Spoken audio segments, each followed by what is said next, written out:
में गूंज रही थी। चीखों के साथ एक और आवाज गूंज रही थी, और वो थी 1-2 साल के बच्चे की किलकारी, जिसको वो अपने गोद में पकड़े हुए थी। तभी अचानक भागते भागते वो औरत लड़खड़ाकर नीचे गिर गई। उसने एक बार अपने बच्चे को देखा, और जैसे ही खुद को संभाल कर उसने पीछे देखा तो उसके ठीक पीछे एक परछाई खड़ी थी। जाने दो, मेरे बच्चे को मत मारो।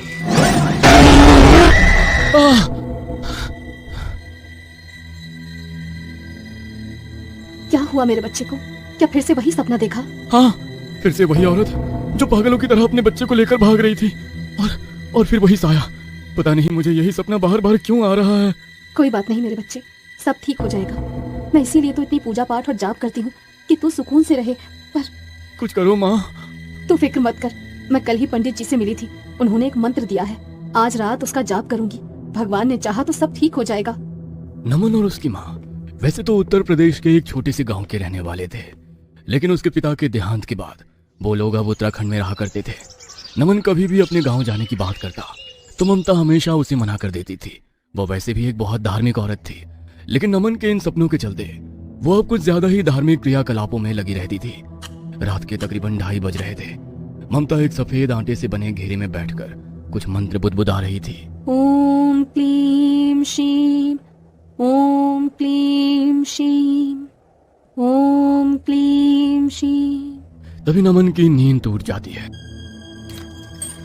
और वो देखता है कुछ अजीब से सामग्री और उसके साथ 2 मुर्गे की गर्दन मरोड़कर उसे उस आटे के घेरे में रखा हुआ था, और उसकी माँ बालों को खोलकर कुछ अजीब तरह की पूजा कर रही थी। उसने अपनी माँ को इससे पहले कभी ऐसी हालत में नहीं देखी थी।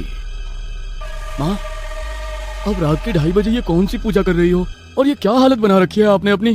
अरे बेटा, ये सब तेरे लिए ही कर रही हूँ ताकि तुझ पे कोई आंच ना आए। पर इतनी रात में छोड़ो ना ये सब, सो जाओ। नहीं बेटा, ये मंत्र मुझे रात भर जपना ही पड़ेगा जब तक सूरज नहीं निकल आता। तू सो जा। नमन चुपचाप अपने कमरे में जाकर सो जाता है। नमन लगभग 17 साल का हो गया था और उसमें अपने अतीत को जानने की जिज्ञासा भी बढ़ती जा रही थी। माँ, क्या हम कभी अपने गांव नहीं जा सकते जहाँ पापा रहते थे? नहीं, भूल कर भी उस गांव का नाम मत लेना। क्यों माँ? आखिर क्यों हमेशा आप मना करती हो? मैं जानना चाहता हूँ। वो जगह अशुभ है, वहाँ सिर्फ दर्द और मौत के सिवा कुछ नहीं है। लेकिन माँ, अब मैं छोटा बच्चा नहीं रहा। बेटा, बस इतना समझ ले कि मैं तुझे खोना नहीं चाहती। बस अब मुझे आगे कुछ नहीं सुनना। नमन की आंखों में गुस्सा और जिद साफ झलक रही थी। उसने मन ही मन ठान लिया था कि अब वो अपने गांव जाकर ही रहेगा। और एक दिन उसे ये मौका मिल ही गया जब उसके स्कूल की तरफ से एक ट्रिप की घोषणा हुई जो मसूरी जाने वाली थी। माँ, स्कूल से ट्रिप जा रही है मसूरी 3 दिन के लिए। ठीक है, पर अपना ध्यान रखना। मसूरी नहीं माँ, मैं अपने गांव जा रहा हूँ, अब मजा आएगा। अगली सुबह नमन अपने बैग में जरूरी सामान लेकर घर से निकल गया और सीधा अपने गांव पहुंचा। वो बहुत खुश था क्योंकि वो बचपन से ही अपने गांव आना चाहता था। नमस्ते काका, मुझे सरपंच जी से मिलना है। मैं राजेश तिवारी का बेटा हूँ। तिवारी जी का बेटा? मुझे लगा नहीं था कि तेरी माँ तुझे आने देगी, पर अच्छा हुआ तू आ गया। चल, मैं तुझे सरपंच जी के पास लेकर चलता हूँ। सरपंच नमन को देखकर भावुक हो गए। उन्होंने उसे गले लगाकर उसका स्वागत किया और पुराने दिनों की बातें करने लगे। बेटा, तुम्हारे पिता एक नेक इंसान थे। मैं और तुम्हारे पिता गहरे दोस्त थे। आज के दिन यही रुक जाना, कल सुबह मैं तुम्हें तुम्हारी हवेली में ले जाऊंगा। धन्यवाद काका, लेकिन मैं आज ही हवेली जाना चाहता हूँ। ठीक है बेटा, कुछ चाहिए तो संकोच मत करना। नमन अपनी पुश्तैनी हवेली में पहुंचा। हवेली की पुरानी दीवारों से जड़ता प्लास्टर और चारों तरफ लगा मकड़ी का जाला, धूल की मोटी चादर में सुने कमरे, सब कुछ जैसे कहना चाहते थे। नमन दरवाजा खोलते ही, मेरे पापा का घर, आखिर मैं यहाँ आ ही गया। नमन साफ सफाई करके लेट गया। रात के करीब 2 बजे होंगे। तेज हवाएं चल रही थी। एक खिड़की खुद ब खुद खुल गई और फिर एक लोरी की आवाज उसके कानों में पड़ी। उस लोरी ने उसे जगा दिया। झूला झूले रे मेरा राजा बेटा, सो जा तू चंदा तारे सो जा। नमन का दिल जोर से धड़क रहा था। वो जैसे ही खिड़की के पास गया तो उसे ऐसा महसूस हुआ कि उसके पीछे कोई है। उसने झटके से पीछे मुड़कर देखा तो उसकी सांसें अटक गई। उसके ठीक पीछे एक औरत खड़ी थी। उसका चेहरा राख जैसा सफेद और आंखें खून जैसी लाल जो उसके भीतर झांक रही थी। उसके लंबे उलझे बाल चेहरे पर लटक रहे थे। उसने अपनी गोद में एक मरे हुए बच्चे को पकड़ा था। एक पल के लिए उसने अपनी गर्दन को टेढ़ा किया और अजीब सी आवाज में कुछ बड़बड़ाने लगी और फिर अचानक वो हवा में गायब हो गई। नमन की टांगें कांपने लगी। ये क्या था? नहीं नहीं, ये सिर्फ मेरा वहम था। हाँ, थकान की वजह से वहम। वो वापस सो गया। जैसे ही आंख लगी नमन ने अपने आप को एक वीराने में खड़ा पाया। उसके सामने एक औरत खड़ी थी। वो औरत धीरे धीरे उसकी ओर बढ़ रही थी। तू आ ही गया।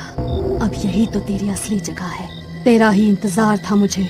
नमन के सामने अतीत के पर्दे खुलने लगी। एक औरत जो बदहवास हालत में नंगे पांव अपने गोद में बच्चे को लेकर भाग रही थी।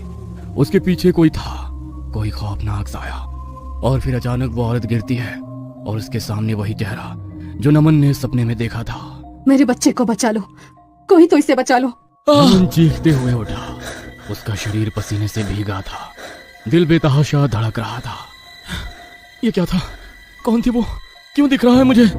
तभी दीवारों पर अजीब अजीब परछाइयां बनने लगी, कभी चीखते चेहरों की तरह, कभी मरोड़ खाते शरीरों की तरह।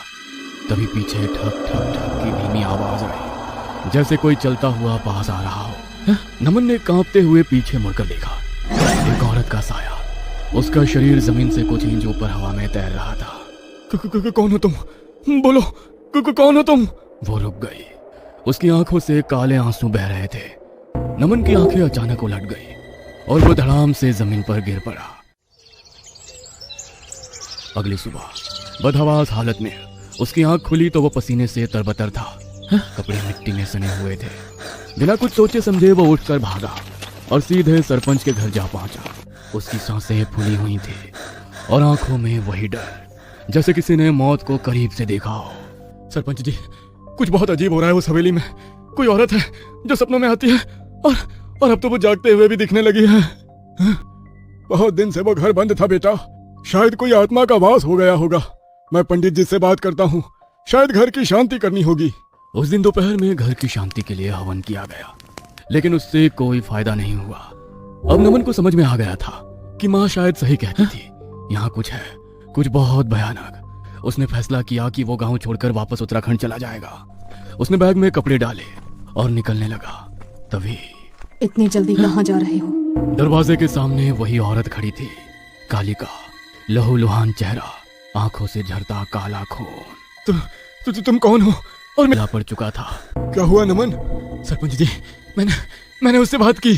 किससे? नमन ने कांपते हुए सरपंच जी को पूरी बात बता दी। सरपंच एकदम खड़े हो गए। हे भगवान, यह तो बहुत अजीब बात है। अब हम क्या करेंगे? तभी नमन का फोन बजा। माँ का नाम स्क्रीन पर चमक रहा था। कैसे हो बेटा? माँ आप सही कहती थी, मुझे यहाँ नहीं आना चाहिए था। क्या कह रहा है तू? कहाँ नहीं आना था? हे भगवान, क्या तू उस मनहूस गांव में गया है? नमन, तू अभी गांव के बाहर निकल, मैं आ रही हूँ अभी। फोन रखते ही सरपंच जी ने उसे अपने घर में सोने के लिए कहा। अभी सुबह होने में कुछ देर बाकी थी। वो अपने आप से बोला, नमन, तुम्हें सच्चाई जाननी होगी, चलो। नमन फिर हवेली की ओर बढ़ा। धीमे धीमे अंधेरे रास्तों से गुजरते हुए वो फिर से हवेली पहुंचा। अंदर जाते ही उसने देखा कालिका दीवार से टिकी खड़ी थी, लेकिन अब उसकी आंखों में आग नहीं। तुम मेरे पुत्र हो, तुमने मेरे गर्भ से जन्म लिया है। ये औरत जिसे तुम माँ समझते थे, ये कभी माँ बन ही नहीं सकती थी। जब तुम्हारा जन्म हुआ तो इस काला जादू करने वाली औरत ने मुझे इस घर में कैद कर दिया और तुम्हारे पिता को मार दिया। तो इसने पापा को मारा था? हाँ, और फिर तुम्हें लेकर यहाँ से भाग गई। ममता जमीन से उठी। अब उसके चेहरे पर कोई मासूमियत नहीं थी। अब जब सब कुछ जान ही गए हो तो सुनो, मेरा बच्चा मरा हुआ पैदा हुआ था। मेरे पास और कोई चारा नहीं था। अगले महीने तुम 18 साल के हो जाओगे, तब मैं तुम्हारी बलि दूंगी ताकि मेरा मरा हुआ बच्चा वापस जिंदा हो सके। तो वो सब झूठ था? वो प्यार, वो ममता, वो सब नकली था? हाँ, क्योंकि तेरे जैसा दानव मेरा बेटा हो ही नहीं सकता। वो सारे पूजा पाठ, वो धार्मिक क्रियाएं असल में एक काले जादू की क्रियाएं थी, तुझे काबू में रखने के लिए।